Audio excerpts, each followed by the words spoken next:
अस्सलाम वालेकुम। आज की वीडियो में हम करेंगे एक्सरसाइज 5B है जो mathematics book 1 D1 7th edition जो न्यू एडिशन है उसकी एक्सरसाइज है ये। और इसका हम करेंगे जी क्वेश्चन नंबर 1 से लेकर 3 तक करेंगे आज की वीडियो में। और इससे जो पिछली एक्सरसाइज है पहले सॉल्व करवा चुकी हूँ, उसका लिंक मैं डिस्क्रिप्शन में दे दूँगी, आप वहाँ से देख लीजिएगा। और अगर अभी तक आपने मेरा चैनल सब्सक्राइब नहीं किया तो इसको सब्सक्राइब कर दीजिए और बेल आइकन को लाजमी प्रेस कर दीजिएगा।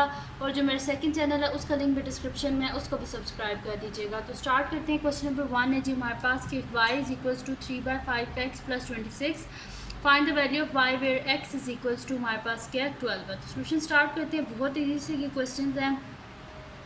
तो हमारे पास है जी y is equals to 3/5x + 26।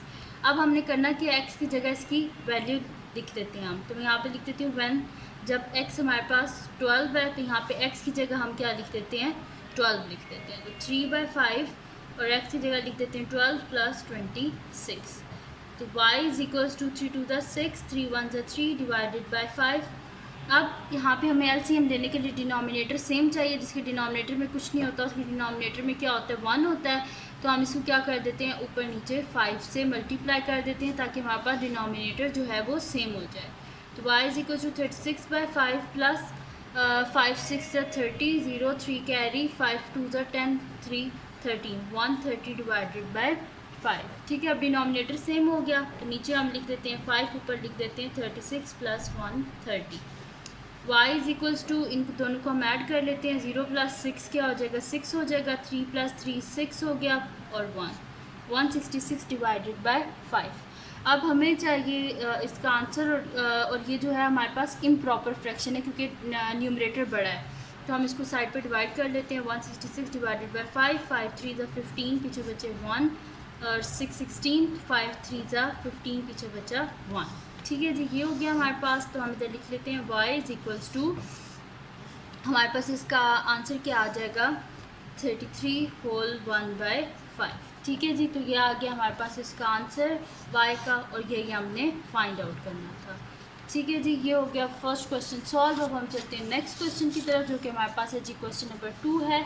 और वो है जी कि if y is equals to y² - xz divided by 5 find the value of a when x is equals to y is equals to -1 and z is equals to -3। Easy सा है, जल्दी से solve कर लेते हैं। तो हमारे पास क्या है जी a is equals to y² - xz divided by 5। ठीक है जी, अब हमारे पास है कि हम यहाँ पे लिख लेती हूँ व्हेन हमारे पास क्या जी x is equals to 2 y is equals to -1 and z की वैल्यू क्या है -3। ठीक है जी, ये हमारे पास है।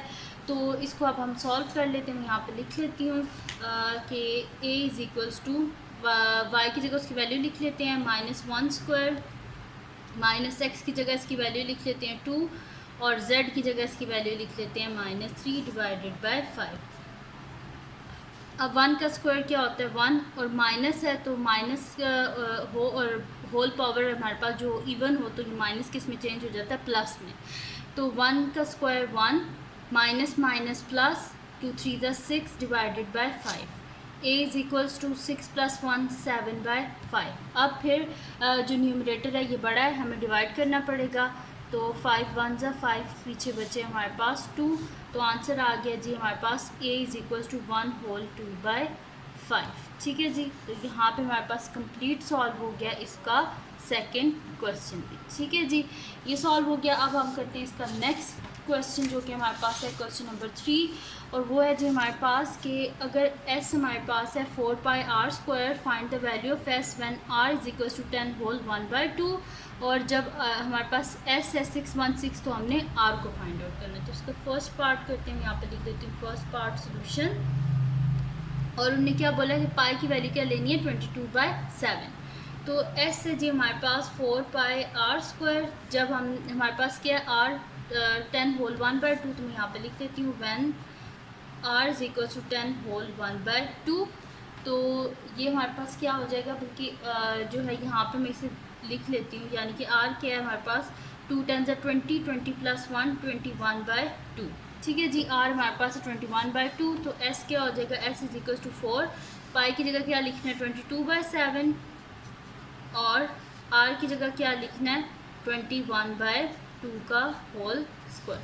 ठीक है जी, ये आ गया हमारे पास। तो s इज इक्वल्स टू 422/7 आ गया हमारे पास। अब 21 जो है इसका स्क्वायर हमारे पास क्या होता है, 441 होता है। तो मैं यहाँ पे लिख देती हूँ 441। ठीक है जी, तो 441 डिवाइडेड बाय 2 का स्क्वायर क्या होता है, 4 होता है हमारे पास। सही है जी। अब यहाँ पे हम देख लेते हैं जो कटिंग हो रही है वो कटिंग कर लेते हैं। तो 4 और 4 आपस में कैंसिल आउट हो गए और हमारे पास होते हैं जी 7 6 ज़ा 42 होता है और 3 ज़ा 21। ठीक है, कटिंग हो रही है। तो 7 6 ज़ा 42, यहाँ पे 2 कैरी हो गए 21, तो 7 3 ज़ा 21, यानी कि हमारे पास क्या आ गया, s is equals to 22 multiply by 63। तो s इज़ इक्वल्स टू, इनको हम मल्टीप्लाई कर लेते हैं। 22 को हम 63 से, तो 63 को 22 से कर लेते हैं। 2 3 ज़ा 6 और 6 2 ज़ा 12 मल्टीप्लाई बाय 126, तो 6 6 7 8 3 1 3 8 6। ठीक है, तो ये हमारे पास इसका आंसर आ गया, s इज़ इक्वल्स टू 1386। ठीक है जी, ये आ गया हमारे पास उसका आंसर। अब नेक्स्ट शीट पे हम इसका सेकंड पार्ट कर देते हैं। तो सेकंड पार्ट जो है वो हमारे पास है कि जब हमारे पास है, हमने फाइंड क्या करना है, s हमारे पास 616 और हमने r को फाइंड आउट करना है। तो मैं यहाँ पे लिख लेती हूँ 4πr² है हमारे पास। ठीक है, और हमारे पास क्या है, when s is equals to 616। ठीक है, तो हम यहाँ से कर लेते हैं s इज़ इक्वल्स टू, हमारे पास s is equals to 4πr²। हम यहाँ पे दोबारा लिख लेते हैं s is equals to 4πr² है हमारे पास। यहाँ से हम क्या कर लेते हैं, r को अलग कर लेते हैं। तो बोथ साइड पे हम क्या कर देते हैं, 4π से इसको डिवाइड कर देते हैं। 4π और 4π cancel out, r² is equals to s/4π। अब हमें क्या चाहिए, r का आंसर चाहिए पर स्क्वायर नहीं चाहिए। तो बोथ साइड पे क्या कर लेते हैं, स्क्वायर रूट ले लेते हैं। ये दोनों cancel out, r is equals to square root s/4π। ये आ गया हमारे पास। ठीक है, अब यहाँ पे हम इनकी वैल्यूज़ जो हैं उनको हम लिख लेते हैं। तो r is equals to square root of s की जगह लिख देते हैं 616 डिवाइडेड बाय 4 लिख देते हैं, और पाई की वैल्यू क्या उन्होंने हमें बताई हुई थी, 22/7। तो ये r इज़ इक्वल्स टू हमारे पास क्या आ जाएगा, 616 डिवाइडेड बाय 4 2 ज़ा 8 4 2 ज़ा 8, हमारे पास क्या आ जाएगा, 88 आ जाएगा। 88 डिवाइडेड बाय 7 आ जाएगा हमारे पास। ठीक है, अब ये 7 ऊपर जाकर मल्टीप्लाई हो जाएगा, तो हमारे पास हो जाएगा कि 616 मल्टीप्लाई बाय 7 डिवाइडेड बाय 88।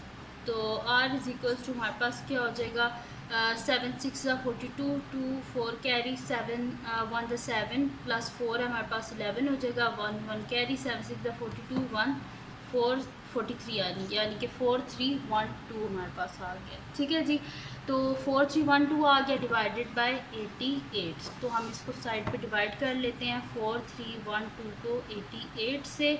तो हमारे पास होते हैं जी यहाँ पे 88, हाँ ठीक है, 88 को हम 4 से करेंगे तो हमारे पास आ जाएगा 352। तो इसको हम माइनस कर देते हैं यहाँ से। तो 11 में से 2 गए तो पीछे बचते हैं जी 9 बचते हैं। 12 में से 5 को माइनस कर, यहाँ से हमने बॉर्डर लिया था। ठीक है, तो ये 3 बच गया। अच्छा, अब 12 में से 5 के तो हमारे पास पीछे बचे 7 और ये 2 नीचे आ गया। ठीक है, 792। अब 88 जो है हमारे पास होता है 9 सा होता है 792। तो हमारे पास यहाँ पे क्या आ गया, यहाँ पे दिस इम्प्लाइज r हमारे पास आ गया √49, यानी कि r आ गया हमारे पास ±7, क्योंकि r हमारे पास जो है हमें पॉजिटिव इसकी वैल्यू चाहिए। तो मैं यहाँ पे लिख देती हूँ since r is greater than 0, तो r का आंसर हमारे पास क्या है, 7। ठीक है जी, तो r का आंसर आ गया हमारे पास 7। और यहाँ पे हमारे पास इसका क्वेश्चन नंबर 3 जो है वो भी कंप्लीट सॉल्व हो गया है। तो ये थी जी आज की वीडियो। अगर आपको पसंद आई हो तो उसको लाइक कीजिएगा, मेरे चैनल को सब्सक्राइब कीजिएगा और बेल आइकन को लाजमी प्रेस कर दीजिएगा ताकि आपको न्यू आने वाली वीडियोस के बारे में पता चल सके। और जो मेरा सेकंड चैनल है उसको भी सब्सक्राइब कर दीजिएगा और अपनी दुआओं में इसी तरह मुझे याद रखिएगा। अल्लाह हाफ़िज़।